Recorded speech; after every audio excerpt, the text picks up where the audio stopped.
महर्षि रमन से बातचीत।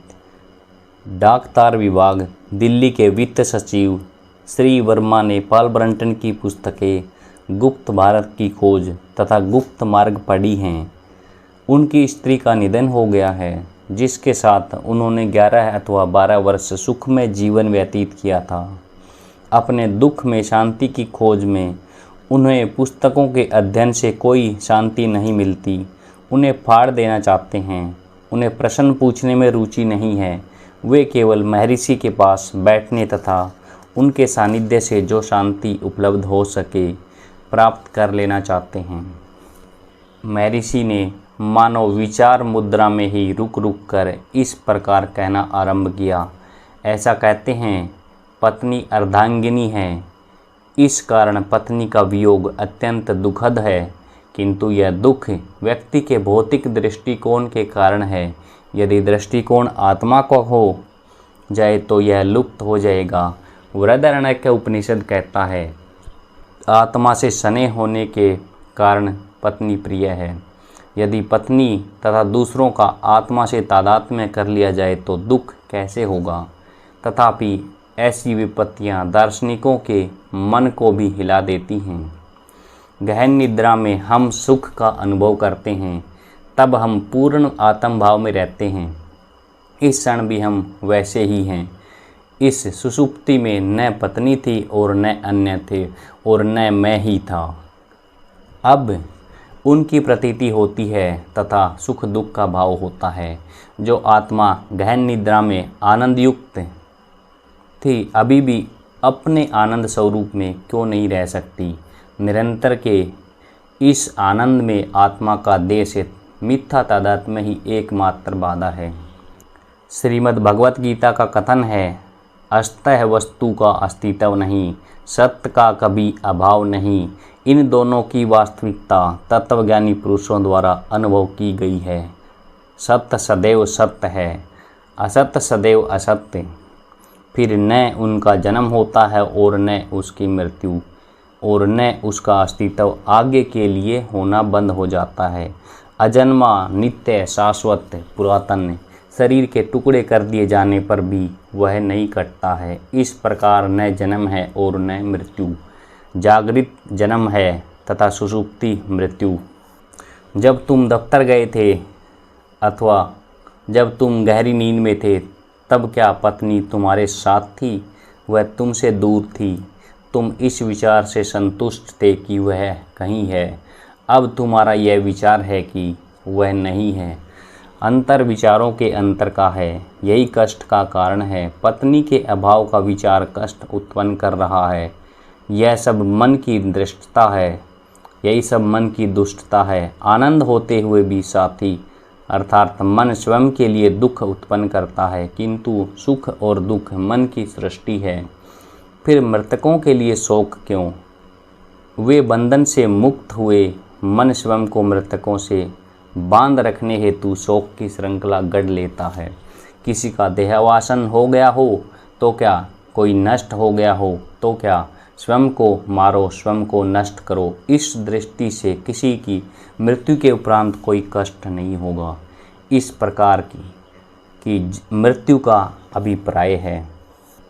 देह के रहते हुए भी अहंकार का नाश। यदि अहंकार बना रहता है तो मृत्यु मनुष्य को भय करता है। मनुष्य दूसरे की मृत्यु पर शोक करता है। यदि अहम के स्वपन से जग जाए, जिसका अर्थ है अहम भाव को मार देना, उनसे भी पहले मर जाए तो फिर उसे शोक नहीं करना होगा। गहन निद्रा का अनुभव स्पष्ट निर्देश करता है कि बिना देह के रहने में ही आनंद है। ज्ञानी भी इसी बात का समर्थन करते हैं कि देह का मोह त्यागने के बाद ही मुक्ति प्राप्त होती है। इस प्रकार ज्ञानी देह छोड़ने की प्रतीक्षा करता है। जिस प्रकार एक मजदूर मजदूरी हेतु उदासीन भाव से भार वहन कर ठिकाने तक पहुंचाकर उसे अंततः उतार कर आनंद व विश्रांति पाता है, उसी प्रकार ज्ञानी उपयुक्त तथा निर्धारित समय पर देह त्यागने की प्रतीक्षा में इसे धारण किए रहता है। यदि तुम आधे भार से अर्थात पत्नी से मुक्त कर दिए गए तो क्या तुम्हें इस हेतु प्रसन्न कृतज्ञ नहीं होना चाहिए? फिर भी तुम ऐसा नहीं कर सकते क्योंकि तुम्हारी शारीरिक दृष्टि है। ऐसे व्यक्ति भी जिसने उत्तम ज्ञान की अपेक्षा है तथा जो मृत्यु आदि के उपरांत मोक्ष विषयक शिक्षण से अवगत है, सदैव मुक्ति के गुणगान करते हैं तथा उसे देह को नित्य जीवित रखने वाली रहस्यमय शक्ति कहते हैं। यदि देह भाव का त्याग कर मनुष्य आत्म भाव से रहे तो कोई दुख नहीं होगा। शोक वास्तविक प्रेम का परिचायक नहीं है। यह दृश्य तथा उसकी आकृति के प्रति स्नेह का ही सूचक है। यह स्नेह नहीं है। वास्तविक प्रेम यह निश्चय करने में है कि स्नेह का पात्र परमात्मा में है तथा उसके अस्तित्व का कहीं भी अभाव नहीं होगा। इस संदर्भ में महर्षि ने योग वशिष्ठ के अहिल्या तथा इंद्र की कथा प्रस्तुत की है। फिर भी यह एक सत्य है कि ऐसे अवसरों पर ज्ञानियों का संग ही दुख शमन करने में समर्थ है। आत्म प्रकाश पर महर्षि के विचार। मैं की कल्पना अहंकार है। मैं का प्रकाशित होना वास्तविक आत्मा का साक्षात्कार है। यह विज्ञानमय कोश में सदैव मैं के रूप में प्रकाशित होता है। यह शुद्ध ज्ञान है। सापेक्ष ज्ञान केवल कल्पना है।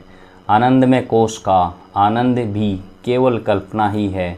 जब तक अनुभव न हो, चाहे वह कितना ही सूक्ष्म अनुभव हो, कोई यह नहीं कह सकता कि मैं आनंद से सोया।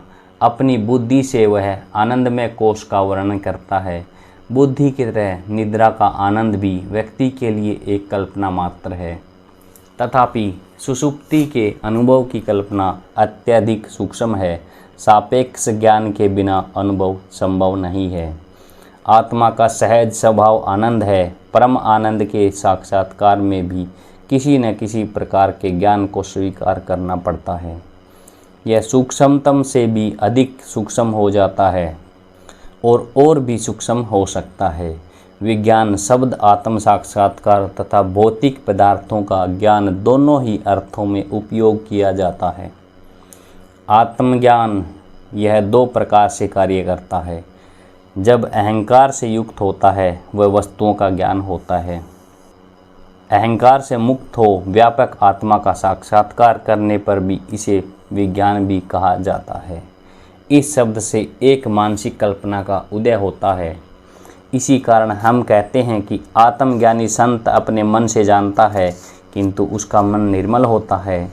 फिर हम चंचल मन को अशुद्ध तथा शांत मन को शुद्ध कहते हैं। शुद्ध मन स्वयं ब्रह्म ही है। अतः यह निष्कर्ष निकलता है कि ब्रह्मज्ञानी के मन से भिन्न कुछ भी नहीं।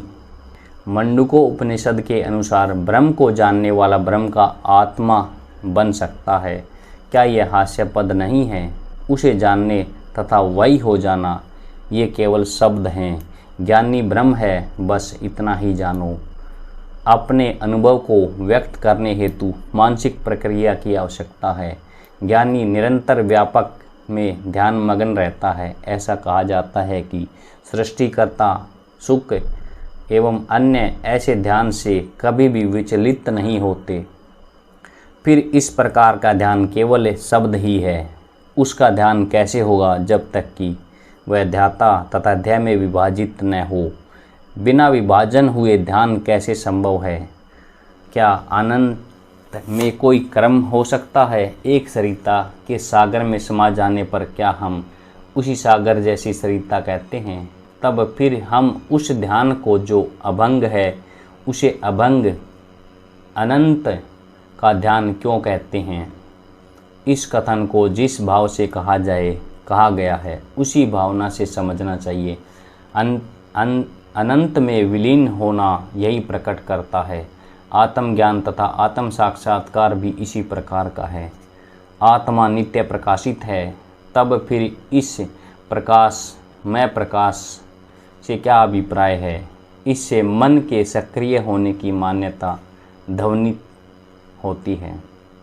देवता और ज्ञानी अपनी ब्रह्म दृष्टि में कोई बाधा नहीं लाते हुए भी उसे निस्सीम का नित्य निरंतर अनुभव करते रहते हैं। दर्शकों को उनके मन के सक्रिय होने का अनुमान होता है किंतु वास्तव में वे सक्रिय नहीं। जो इस प्रकार का अनुमान करते हैं उसका कारण है कि उनमें व्यक्तित्व की भावना का होना। व्यक्तित्व के अभाव में मानसिक क्रिया नहीं होती। व्यक्तित्व तथा मानसिक क्रियाशीलता साथ रहते हैं, एक दूसरे के बिना नहीं रह सकते। आत्मा का प्रकाश विज्ञान में कोश में ही अनुभव हो सकता है। इस प्रकार विज्ञान किसी भी प्रकार का हो, पदार्थ का अथवा आत्मा का, शुद्ध ज्ञान स्वरूप आत्मा पर निर्भर है।